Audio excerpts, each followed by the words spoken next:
Decide कीजिए कि आपकी पूजा में एंट्रेंस उन लोगों की न हो जिनका निष्ठा न तो पूजा में है, न तुम में है, न तुम्हारी भावनाओं में है। तो वो अपनी जगह सही है, उनका कहना सही है कि भाई बिल्कुल पवित्र चीजों को ही आपको सेवन करना चाहिए। फिर भी उनका कहना है कि भाई मुस्लिम लोगों से या इस तरह के लोगों से सामान मत खरीदे, लेकिन ऐसा हो पाना असंभव है। तो मैं ऐसे बयानों का बिल्कुल बायकॉट करता हूं। देश में इन दिनों नवरात्रि का पर्व धूमधाम से मनाया जा रहा है। नवरात्रि में 9 दिन मां दुर्गा के 9 स्वरूपों की पूजा की जाती है। नवरात्रि में मां शक्ति का आशीर्वाद पाने के लिए भक्त पूरी श्रद्धा, आस्था और पवित्रता के साथ व्रत रखते हैं। नवदुर्गा पूजा को लेकर प्रसिद्ध कथावाचक देवकीनंदन ठाकुर का एक बड़ा बयान सामने आया है, जिसमें वो हिंदुओं से खास अपील करते नजर आ रहे हैं। वायरल वीडियो में देवकीनंदन सभी सनातनियों से अपील करते दिख रहे हैं कि नवरात्रि में मां शक्ति की उपासना और व्रत में शुद्धता व पवित्रता बनाए रखने के लिए सिर्फ हिंदुओं से ही पूजा सामग्री खरीदें, क्योंकि जो लोग हमारे देवी देवताओं को नहीं मानते वो पूजा के सामान में भी पर्याप्त शुद्धता का ध्यान नहीं रख सकते। देखिए वीडियो में सभी सनातनी से क्या अपील कर रहे हैं देवकीनंदन ठाकुर। मेरा प्यार भरा राधे राधे, जय श्री राम। आज सनातन धर्म का, सनातनियों का नव वर्ष है और आज के दिन से संवत्सर 82 प्रारंभ हो रहा है। और हम लोगों का ये सौभाग्य है कि जब हमारा नव वर्ष होता है तो प्रकृति भी बदलती है, अन्न इत्यादि की व्यवस्थाएं भी होती है, पुष्प भी नए नए आते हैं, वृक्षों पे पत्ते नए नए आते हैं, नदियों का जल स्वच्छ और निर्मल होने लग जाता है। आदि आदि प्रकृति पूरा अपना रंग दिखाती है और इससे हमें पता चलता है कि हम जब नव वर्ष कह रहे हैं तो प्रकृति का नव वर्ष चल रहा है। तो आपको बहुत बहुत बधाई, नव वर्ष की बहुत बहुत बधाई। अभी मैं ठाकुर जी के मंदिर में गया और ठाकुर जी को माला अर्पण कर रहा था, तो अचानक से मुझे वो माल्य अर्पण करते समय एक चीज याद आई जो मुझे लगा कि मैं नव वर्ष के दिन, नवरात्रि के दिन, पहले ही दिन में मैं आप सबको बताऊं और आपको सोचना चाहिए। अगर आप अपने आप को हिंदू कहते हैं, अगर आप अपने आप को भगवान का भक्त कहते हैं, अगर आप अपने आप को थोड़ा भी आस्तिक समझते हैं, आप ये वीडियो देखिए, अपने बच्चों को जरूर दिखाइए और थोड़ा सोचिए कि किसी मंदिर के बाहर कोई प्रभु को न मानने वाला, भगवान को न मानने वाला बैठा है और वो माला बना रहा है। और वो माला बनाकर माला में धागा डाला जाता है और जो धागा डाल रहा है वो मुंह में डाल डाल के अपने जीभ से उसको सही कर रहा है, सीधी कर रहा है। कईयों के नेत्रों से देखा हुआ दृश्य है ये। अब वो अपने मुख से, मतलब अपने थूक से उस धागे को सीधे करके फिर सुई में डाल रहा है और उस सुई से फिर वो माला बना रहा है। ठीक, अब जिस विधर्मी की थूक उस धागे पे लग गई, ईमानदारी से बताइए क्या वो माला ठाकुर जी को अर्पण करने योग्य है? अरे ठाकुर जी को छोड़िए, क्या वो माला आपके माता पिताजी को भी अर्पण कर सकते हैं हम? किसी का थूक हम अपने माता पिता को सम्मान में देंगे? अब आप ये कह रहे होंगे कि माला फिर कैसे लें? हमारे यहां पर इतने श्रेष्ठ होते हैं, इतने विद्वान होते हैं कि जब वो माला बनाते हैं और उन्हें पता होता है कि ये माला भगवान के यहाँ जाएगी, भगवान को अर्पण होगी, ठाकुर जी की चरणों में या सर पे वो मुकुट में या गले में धारण कराई जाएगी या किसी संत महात्मा को पहना जाएगी, वो भी थूक का इस्तेमाल नहीं करते, वो जल का इस्तेमाल करते हैं। आप ये डिसाइड कीजिए कि आपकी पूजा में एंट्रेंस उन लोगों की न हो जिनका निष्ठा न तो पूजा में है, न तुम में है, न तुम्हारी भावनाओं में है। मैं आपको भड़का नहीं रहा, हिंदू मुस्लिम नहीं कर रहा, पर मेरी पूजा की सुरक्षा मैं करूंगा। It's my right. और अगर मैं पूजा नहीं कर सकता तो फिर भूखा रहने की कोई आवश्यकता नहीं, कोई व्रत नहीं, मैं ढंग से पवित्रता से पूजा नहीं करूंगा तो मुझे कोई व्रत करने की आवश्यकता नहीं, कोई ढोंग करने की आवश्यकता नहीं। अगर निष्ठा है तो हमें पूजा पवित्र रखनी, पुष्प भी, माला भी, भोग भी, पूजा सामग्री भी, ये सब पवित्रता से रखना पड़ेगा, जिसके कारण हमारे ठाकुर जी, हमारी देवी माँ, हमारे गुरुदेव हमसे प्रसन्न हो और हमारी भावना को समझे।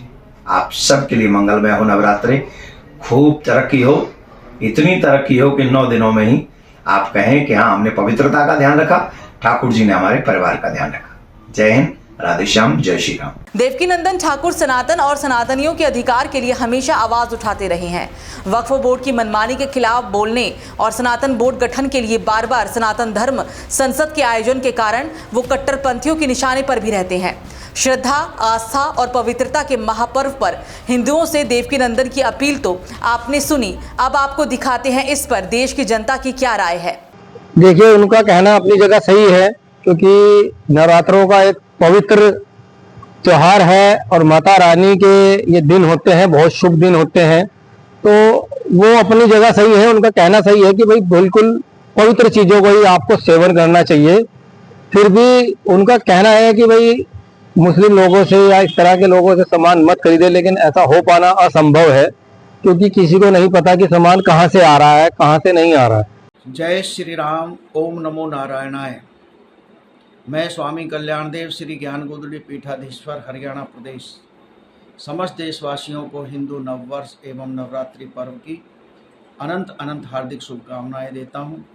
सभी के लिए जगत जननी माँ जगदम्बा से प्रार्थना करता हूं कि सभी का जीवन मंगलमय हो और हमारे धर्म सम्राट सनातनता के स्तंभ कहे जाने वाले सुप्रसिद्ध कथावाचक श्री देवकीनंदन ठाकुर जी के द्वारा एक विनती की गई थी समस्त हिंदू भाइयों से कि जो व्रत में पूजन का सामान, खाने का सामान जो भी है वो किसी पवित्र व्यक्ति के द्वारा खरीदा जाए, किसी परमात्मा में आस्था रखने वाले व्यक्ति से खरीदा जाए, ना कि किसी से भी खरीदा जाए। क्योंकि हमारे धर्म को अपवित्र करने के लिए, हमारे धर्म को खंडित करने के लिए अनेकों आताताई इस देश में घूम रहे हैं। ये बहुत सराहनीय कार्य जो है हमारे पूज्य देवकीनंदन ठाकुर जी महाराज का है। मैं पुरजोर उनकी बात का समर्थन करता हूं और समस्त देश के धर्म गुरुओं से प्रार्थना करता हूं कि सभी जो है इस मुहिम में शामिल होकर के कंधे से कंधा मिला करके अपने धर्म को बचाने का कार्य करें। आज की जहनीत और लोगों के अंदर जो जहर घोला जा रहा है,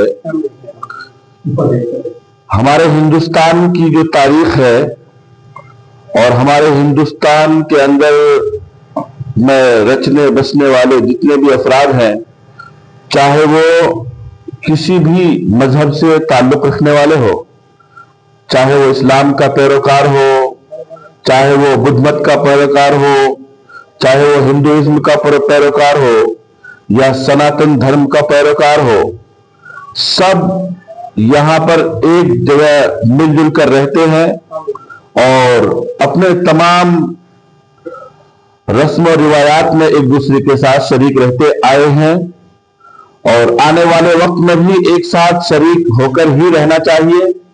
इसी में हमारी भलाई है, हमारे वतन की भलाई है और इस नुक्ते को अगर हम सामने रखकर जिंदगी गुजारेंगे तो हम आगे भी बढ़ सकते हैं और हमारा देश तरक्की भी कर सकता है।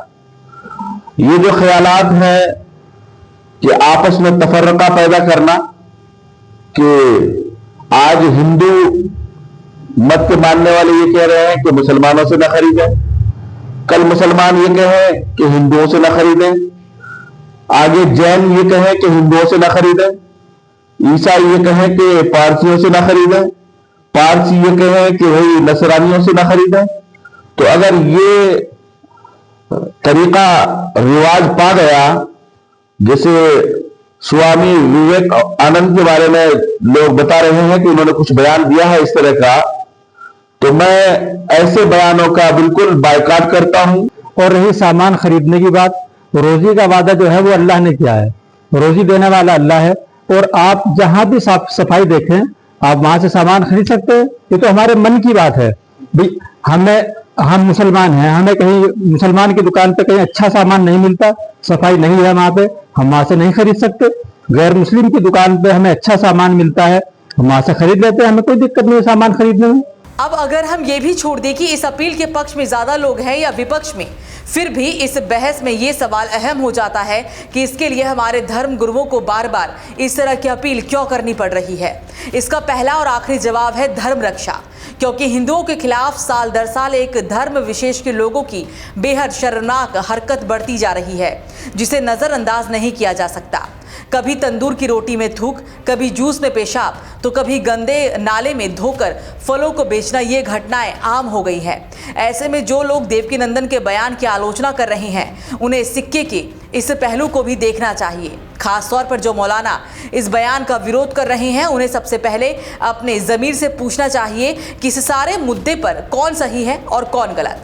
और यदि ज़मीर जिंदा होगा तो उसकी आवाज़ सुनकर शायद ही कोई देवकीनंदन के बयान की निंदा कर सके। न्यूज़ वॉच इंडिया के लिए नागेंद्र भाटी की रिपोर्ट।